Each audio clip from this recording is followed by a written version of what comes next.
ଯଦି ପଖାଳ ନାହିଁ ତେବେ ଦେହ ମନ ଦୁହେଁ ଅଫଲାଇନ୍। ଚାଲନ୍ତୁ ଆଜି ଦେଖିବା ପଖାଳ ପାଇଁ ମୁଁ କଣ କଣ ବନଉଛି। ଭିଡିଓକୁ କଣ୍ଟିନ୍ୟୁ କରନ୍ତୁ, ମଜା ଆସିଯିବ।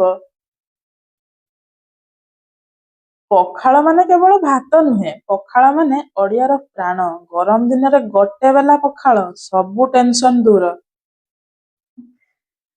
ଆଉ ଶୀତ ଦିନରେ ପଖାଳ ଖାଇ ମୁଁ ପ୍ରମାଣ କରିଦେଲି ଓଡ଼ିଆ ପେଟ ହେଉଛି ଅଲ୍ ସିଜନ ଟାଇପ। ଚାଲନ୍ତୁ ପଖାଳ ପାଇଁ ବନେଇବା କିଛି ଆଇଟମ। ପ୍ରଥମେ ଶିମ ଆଳୁ ଭଜାରୁ ଷ୍ଟାର୍ଟ କରୁଛି। ଶିମରୁ ତା ଦୁଇ ସାଇଡରେ ଶିରକୁ ଛଡେଇ ମଝିରେ କାଟି ନେବେ। ଟିକେ ବଡ ବଡ କରି କାଟିବେ। ଆଳୁକୁ ନର୍ମାଲଠୁ ଟିକେ ବଡ ବଡ ସାଇଜରେ କାଟି ନେବେ। ସେ ସବୁକୁ ଭଲ ଭାବେ ଧୋଇ ନେବେ। ଏବେ କରେଇରେ ଦେବେ ତେଲ, ଆଉ ସେଥିରେ ଦେବେ ଜିରା। ଜିରା ଫୁଟିଲେ କଟା ପିଆଜ, ଆଉ ତା ଉପରେ ଶିମ ଆଳୁ ଦେଇ ତା ଉପରେ ଲୁଣ ହଳଦୀ ଦେଇଦେବେ, ଆଉ ଢାଙ୍କୁଣା ଦେଇ ମିଡିୟମ ଆଞ୍ଚରେ ଭାଜିବେ। ଶିମ ଆଳୁ ଛୋଟ ହେଲେ କଣ ହବ, ଟେଷ୍ଟ ପୁରା ବଡ। ଏବେ ଟିକେ ଭିନ୍ନ କଣ କରୁଛି ଦେଖନ୍ତୁ। ମେଥି ପତ୍ର ପତୁଆ, ଫ୍ରେଶ ମେଥି ପତ୍ରକୁ ଭଲ ଭାବେ ବାଛି ନେବେ। ଦେନ୍ ସବୁକୁ ଛୋଟ ଛୋଟ କାଟି ନେଇ ଧୋଇ ନେବେ। ସୋରିଷ ଜିରାକୁ 5 ମିନିଟ ବତୁରେଇ ରଖିଥିବେ। ଆଳୁକୁ ଚୁନ ଚୁନ କରି କାଟି ନେବେ। ଏବେ ମସଲା ପାଇଁ ମେଥି ପତ୍ର, ରସୁଣ, ପିଆଜ, କଞ୍ଚା ଲଙ୍କା, ବତୁରା ଜିରା, ସୋରିଷ ଦେଇ ବାଟି ନେବେ। ଏବେ ଆଳୁ, ତା ଉପରେ କଟା ବିଲାତି ଓ ମସଲା ପେଷ୍ଟ, ଲୁଣ, ହଳଦୀ, ଅଳ୍ପ ତେଲ ଦେଇ ଗୋଳେଇ ନେବେ। ଅଳ୍ପ ପାଣି ଦେଇ ଧିମା ଆଞ୍ଚରେ ଗୋଟେ ଥାଳି ଢାଙ୍କୁଣି ବସେଇଦେବେ। ସେଟା ହଉଥାଉ, ଆମେ ଏବେ ବନେଇବା ଶାଗ। ଏବେ ଶୀତ ଦିନ, କୋବି ପୁରା ଭର୍ତ୍ତି। ଆଜି ବନ୍ଧାକୋବି ଶାଗ ଖଡରା ବନେଇବା। ବନ୍ଧାକୋବିକୁ ପୁରା ଚୁନ ଚୁନ କରି କାଟି ନେବେ।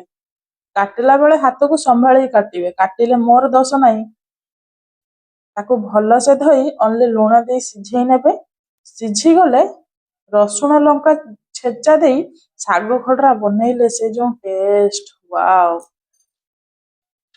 ଲୁଣି ଶୁଖୁଆ ଭଜା। ଏବେ ଆସିଲା ଗାଁର ସୁପରଷ୍ଟାର ଶୁଖୁଆ ଭଜା। ଶୁଖୁଆକୁ 5 ମିନିଟ ପାଣିରେ ବତୁରେଇ ଦେଲେ ଆରାମରେ ସେ କାତି ଛାଡିଦବ। ତାକୁ ଏବେ ଭଲସେ ଧୋଇ ନେବେ। ଏବେ କରେଇରେ ଦେବେ ସୋରିଷ ତେଲ। ପ୍ରଥମେ ଶୁଖୁଆକୁ ଅଳ୍ପ ଭାଜି ନେବେ ଓ ତା ଉପରେ ଦେବେ ପିଆଜ ଆଉ କଞ୍ଚା ଲଙ୍କା ଦେଇ ଭଲସେ ଭାଜି ନେବେ। ବାସ୍ନା ଆସିଲେ ପଡୋଶୀଙ୍କ ନାକରେ ବାଜେ, ପଡୋଶୀ କହିବ ଭୋକ କଲାଣି, ଚାଲ ଖାଇବା। ଶୁଖୁଆ ହେଲେ ପଖାଳ ଥାଳି ପୁରା କମ୍ପ୍ଲିଟ। ପାଗ ପାଣି ବନେଇବା ଏବେ ଚାଲନ୍ତୁ। ଦେଖନ୍ତୁ ଶୁଖୁଆ ଆଉ ଟମାଟୋକୁ ଭଲ ଭାବେ ଏମିତି ପୋଡି ନେଇଛି। ଟମାଟୋ ପାଗ ପାଣି ହେଉଛି ପଖାଳର ୱାଇଫାଇ, ନହେଲେ ଟେଷ୍ଟ କନେକ୍ଟ ହୁଏନି। ଶୁଖୁଆକୁ ଛଡେଇବା ଟାଇମରେ ଭଲ କି ପଥରଟା ବାହାର କରିବେ, ନହେଲେ ଦାନ୍ତ ଗଳି ପଡିବ ଯେ। ପଖାଳ ବେଲା ଏବେ ରେଡି। ପଖାଳ, ଶିମ ଆଳୁ ଭଜା, ଶାଗ ଖଡରା, ମେଥି ପତୁଆ, ଟମାଟୋ ଶୁଖୁଆ। ଏହି ଖାଇବା ଦେଖିଲେ ମନେ ହୁଏ ଆଜି ଦିନ ସଫଳ। ହେଲେ ଗୁଣ୍ଡେ ପଖାଳ, ସତ କଥା କହିଲି ନା, ହୋଟେଲ ଖାଦ୍ୟ ଠାରୁ ଏହା 100 ଗୁଣ ଭଲ।